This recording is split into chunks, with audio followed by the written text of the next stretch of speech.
I found out my fiancé was living a double life with another woman for years, and now he's begging me to forgive him after she threw him out. I can't believe I didn't see it. I'm 29 now, and my fiancé Eric, 33 had always seemed like the perfect partner. We've been together for 4 years, and I was head over heels in love with him. Our wedding was just 6 months away. Then, one evening, a woman named Claire, 30, messaged me on social media. Her message was brief but explosive. I don't know how to say this, but I've been dating Eric for 3 years. I just found out about you. My heart dropped as I read it, each word like a punch to the gut. This had to be a mistake, or a cruel joke, right? She attached pictures, ones of them together, kissing, laughing, celebrating anniversaries. They looked like a couple. My hands shook as I scrolled through her profile, seeing more photos of them, ones from vacations he had told me were work trips. My stomach churned, rage and disbelief swirling inside me. I called him, barely able to keep my voice steady, and demanded he come home immediately. "We need to talk," I hissed, and he seemed to understand something was very wrong. When he arrived, I was ready, armed with Claire's message and the damning evidence. I sat at the dining table, my phone set on the table between us with the photos open. He froze when he saw them, his face draining of color. "Who is she, Eric?" I demanded, each word dripping with contempt. "And don't lie to me. I've talked to her," he stammered, trying to pull together a string of excuses, but nothing coherent came out. Finally, he admitted it, head hanging low. "It was just something that got out of hand," he muttered. But I wasn't about to let him get away with calling this a mistake. He had 2 lives, and I demanded to know everything. He told me it had started years ago when we had a brief rough patch. He'd met Claire at a bar, and she'd been a distraction. But a distraction doesn't last 3 years. I felt sick hearing him talk about her, about how he never meant for it to go this far. I felt like I was watching someone else's life crumble. This wasn't supposed to be my story. When he finished, I couldn't even look at him. I told him to get out, and he tried to protest, but I wasn't interested in his apologies. I slammed the door behind him, wanting nothing more than to erase him from my life. The next day, I called Claire. I needed to know more. She agreed to meet me at a coffee shop nearby, and when I arrived, she looked as exhausted and heartbroken as I felt. We barely exchanged greetings before she launched into her story.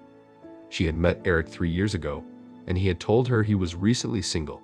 He even made up a breakup story, painting himself as a victim of his last relationship. I listened, horrified, as she recounted how he'd introduced her to his family and had her convinced they'd build a future together. We sat there for hours, piecing together our relationships with him, discovering just how expertly he had juggled us. He'd spent holidays with both of us, coming up with excuses to explain his absences. She told me about trips they'd taken together, ones he told me were business trips. We laughed bitterly over the times we'd spent waiting for him, unknowingly excusing the lies he told us. Claire mentioned how she'd found out about me. She'd stumbled across my engagement photos on his social media, posted without her knowledge. That was the moment she'd reached out, shattering both our worlds. Later that week, Eric showed up at my door again, looking worse than ever. He begged me for another chance, saying that he was sorry and that he'd do anything to fix it. I was furious, barely able to stand the sight of him. "You lied to me for 3 years," I spat, every word laced with venom. "Do you think I can ever trust you again?" He dropped to his knees, promising he'd change, but his words sounded hollow, rehearsed. I slammed the door in his face, but he continued to pound on it, shouting apologies until my neighbor told him to leave. A few days later, I met with Claire again. We had both been receiving desperate messages from him, pleading for forgiveness. She showed me texts he'd sent her, nearly identical to the ones he'd sent me. It was as if he had a script, playing the victim, begging us to take him back. We realized he was only sorry because he'd been caught. Neither of us responded, and I felt a surge of camaraderie with Claire, a woman who had once been my rival but was now my ally. We decided to block him completely and move on with our lives, but Eric wasn't finished. He started reaching out to my friends, trying to get them to convince me to talk to him. He sent long, pleading messages, telling them he had made a mistake and that he needed me. My friends, furious on my behalf, told him to back off. They rallied around me, showing up with wine and ice cream, helping me delete every trace of him from my life. But the more I tried to cut him out, the more he pushed to get back in. He couldn't stand the idea of losing control over both of us. Then came the financial twist. I was sorting through my bank statements, preparing for the upcoming wedding expenses, when I noticed a large withdrawal I didn't recognize. My heart pounded as I scrolled back through the transactions. I found several more transfers, all labeled under vague descriptions. I immediately called the bank, and after a long conversation, it became clear. Eric had been siphoning money from my account, transferring it to himself. I felt a new wave of anger, realizing that he hadn't just betrayed me emotionally, he had been stealing from me. I confronted him about the missing money. He admitted it, saying he'd used the funds to cover expenses he didn't want me to worry about. His words were just another web of lies. Furious, I threatened to report him for theft. He panicked, his calm facade cracking, and begged me not to involve the police. He promised to pay it back, but I wasn't interested. I told him I was done covering for him, that he had used up every ounce of my forgiveness. He was going to face the consequences of his actions, whether he liked it or not. I filed a police report that day. The officer listened patiently as I explained the situation, nodding as I showed him the evidence. It felt surreal, sitting in a police station and recounting everything Eric had done. But as I walked out, I felt a sense of empowerment. I was taking control, refusing to let him manipulate me any longer. I updated Claire, who was equally supportive, telling me she'd be there every step of the way. For the first time in weeks, I felt a glimmer of hope. I was starting to reclaim my life from his lies. Eric's family wasn't pleased. His mother called me, practically in tears, pleading with me to drop the charges. She insisted that he was a good man who had made some bad decisions. I listened in disbelief, wondering how she could excuse everything he'd done. "Your son stole from me and cheated on me for years," I snapped. "This is his mess, not mine." She continued to plead, but I held my ground. I wasn't going to be guilted into forgiving him. He had made his choices, and now he would have to live with the consequences, just like the rest of us. A few days later, Claire called me in a panic. She had just discovered that Eric had a child with another woman, a woman neither of us had heard of. She'd stumbled across photos on social media, showing him with a young boy. I felt a sick sense of shock and horror, realizing the depth of his deception. He had kept this part of his life hidden from both of us, just as he'd hidden Claire and me from each other. We realized he wasn't just a liar, he was a master manipulator, living multiple lives with no remorse. We tracked down the woman in the photos. Her name was Sarah, and when we reached out to her, she was as stunned as we were.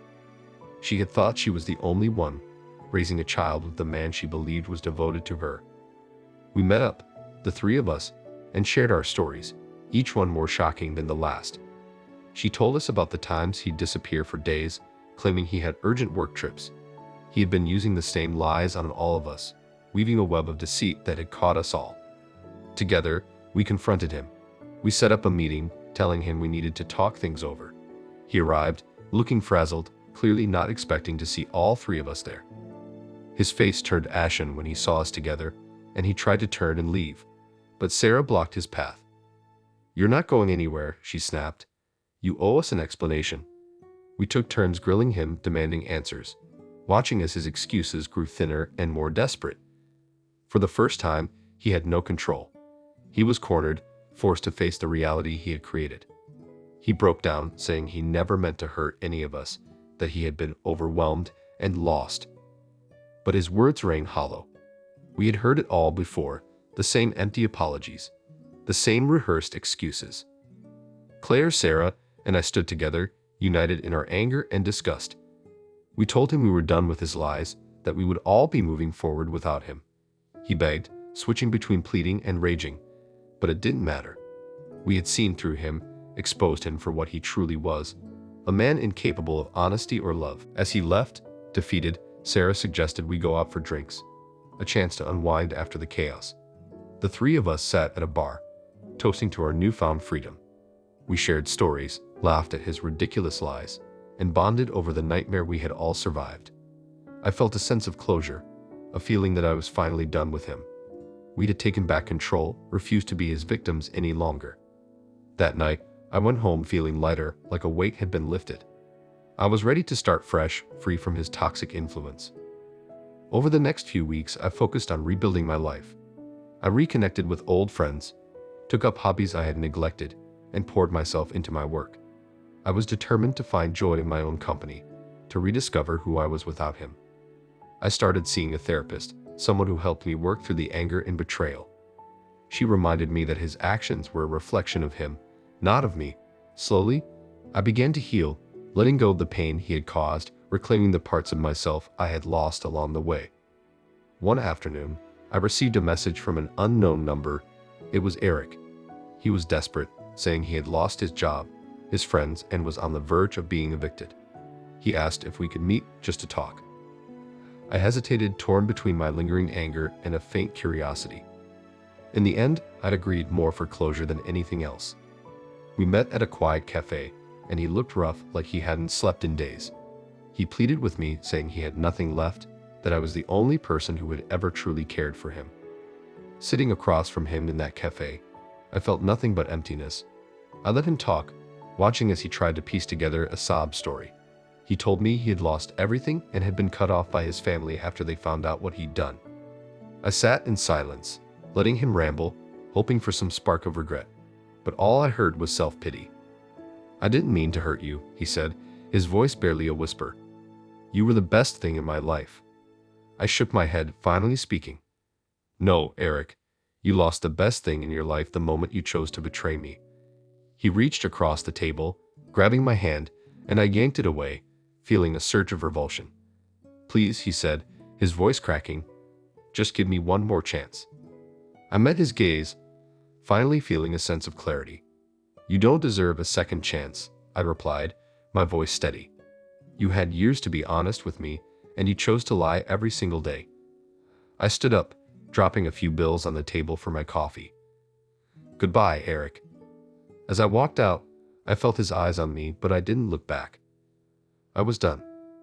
That night, I called Claire and Sarah, letting them know what had happened. We agreed to meet up later that week, a small gathering to celebrate our freedom from the mess he created. I was grateful for them, for the support we'd given each other through this nightmare. As we clinked our glasses that evening, I realized that out of all the pain and betrayal, I had gained something truly valuable: friendship, strength, and the courage to move forward. We toasted to new beginnings, each of us promising to leave Eric in the past where he belonged. As the weeks turned into months, I found myself thriving in ways I hadn't expected. I started a new project at work, one that kept me busy and fulfilled. I traveled with friends, exploring places I'd always dreamed of visiting. I even adopted a dog, a sweet golden retriever I named Luna, who quickly became my constant companion. Life was peaceful, fulfilling, and wonderfully drama-free. I had left the pain behind, and every day felt like a fresh start. The best part was that I was learning to trust myself again, to make decisions that truly made me happy. But just when I thought I had seen the last of him, Eric reappeared, this time in the most unexpected place: my office. I was sitting at my desk when he walked in, looking disheveled and defeated. My heart skipped a beat, but not out of fear or excitement. I was angry. Furious, actually. He approached me, ignoring the startled looks from my coworkers. "We need to talk," he said, desperation lacing his voice. I stood up, gesturing for him to follow me outside. I wasn't about to let him make a scene at my workplace. He had already disrupted enough of my life. Outside, he started to speak, but I cut him off, my voice icy. "What are you doing here, Eric? You have no right to come here." He looked down, defeated. "I had nowhere else to go," he mumbled. "I'm completely alone." He explained that his family had distanced themselves after discovering the full extent of his lies. "Good," I replied, my tone sharp. "Maybe now you'll understand what it feels like to be left in the dark, to be hurt by someone you trust." He reached out, trying to touch my arm, but I stepped back, keeping my distance. "I know I don't deserve forgiveness," he said, voice trembling, "but I just want you to know that I'm sorry." I took a deep breath, feeling a strange sense of closure. I had heard enough. "Eric, I don't care if you're sorry. Your apologies don't change anything. You chose this, and now you have to live with it. I'm done with you." He nodded, tears in his eyes, but I didn't feel pity. He'd caused too much damage, and his sorrow couldn't undo that. I turned and walked back inside, leaving him alone on the sidewalk, just as he deserved. After that final encounter, I truly felt like a weight had been lifted. It was over. Completely, finally over. I threw myself into my new life, spending time with people who valued and respected me. I continued to meet with Claire and Sarah occasionally, our unlikely friendship growing stronger with each gathering. We joked about starting a Survivors of Eric club, finding humor in the painful past we had all shared. It was a strange comfort, knowing that we had each other, that we had all come out the other side stronger, wiser, and more resilient than before. One evening, I received a message from Sarah. She had found someone new, a man who treated her with kindness and respect. Claire had started dating again too, and both of them seemed genuinely happy. I felt a spark of hope for myself.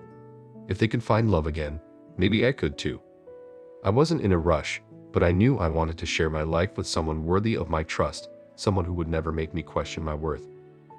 I decided then that I was ready to open my heart again, to believe in love once more.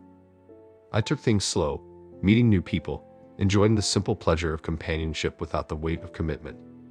One evening, I went on a date with a man named Alex, a kind-hearted artist with a passion for travel. He was attentive, genuine, and refreshingly honest. Over dinner, we shared stories, laughing and connecting in a way that felt easy and natural. For the first time in a long time, I felt my walls start to come down. Alex respected my boundaries, never pushing, always listening. I felt a warmth and lightness that I hadn't experienced in years. Months passed, and Alex and I grew closer, building a relationship founded on trust and mutual respect. He knew about my past, about Eric and the betrayal I had endured. Instead of shying away, he supported me, reminding me that I was worthy of love. With him, I found a new kind of happiness, one that wasn't clouded by lies or manipulation. I had healed, and in the process, I had found someone who cherished me for who I was. We took things one day at a time, enjoying each other's company and dreaming of a future together. One day, out of the blue, I received a letter from Eric. It was handwritten, the ink smudged in places as if he'd written it in a hurry. He apologized for everything, saying he had spent the last few months in therapy, trying to understand why he had done the things he'd done. He begged for forgiveness, claiming he had changed, that he was a better man now. I read the letter once, then tossed it in the trash. I didn't need his apologies, his remorse. I had moved on, and nothing he said could change the damage he had caused. I shared the letter with Claire and Sarah, and we laughed about it, amazed that he still thought he could worm his way back into our lives. We had all come so far, each of us stronger and happier than we had been before. We decided to have one last gathering to celebrate, a final toast to our freedom from his toxic influence. As we clinked our glasses, I realized how grateful I was for these two women for the support and friendship that had blossomed from our shared pain. Together, we had reclaimed our lives. In the end, Eric became nothing more than a distant memory, a chapter in my life that I had finally closed.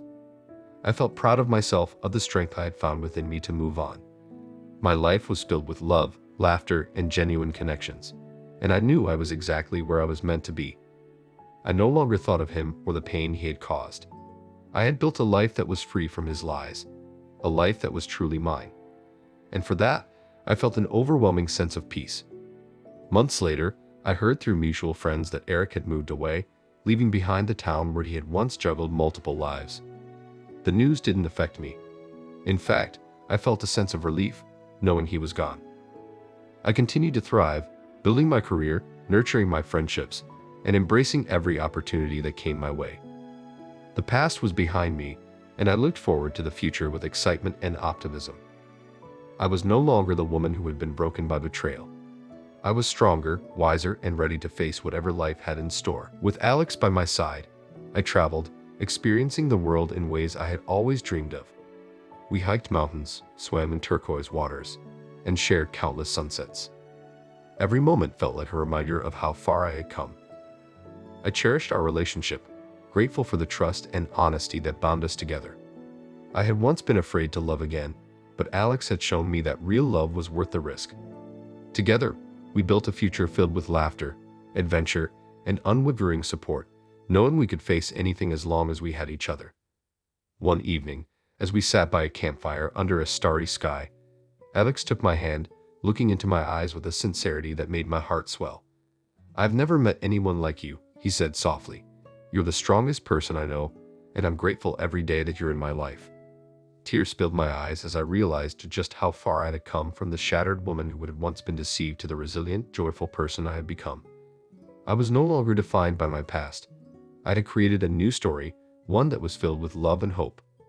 Looking back, I realized that Eric's betrayal had been a turning point, a catalyst that had forced me to confront my own strength. He had tried to break me, but I had risen from the ashes, stronger and more determined than ever. I had built a life filled with love, friendship, and laughter, and I was surrounded by people who genuinely cared for me.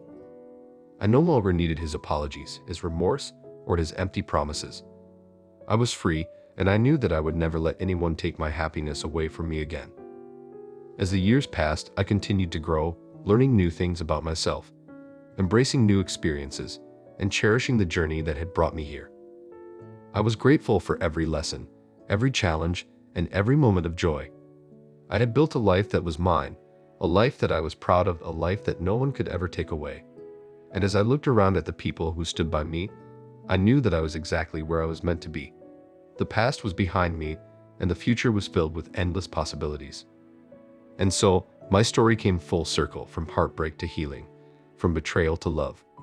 I had learned to trust again, to open my heart, and to believe in the power of resilience.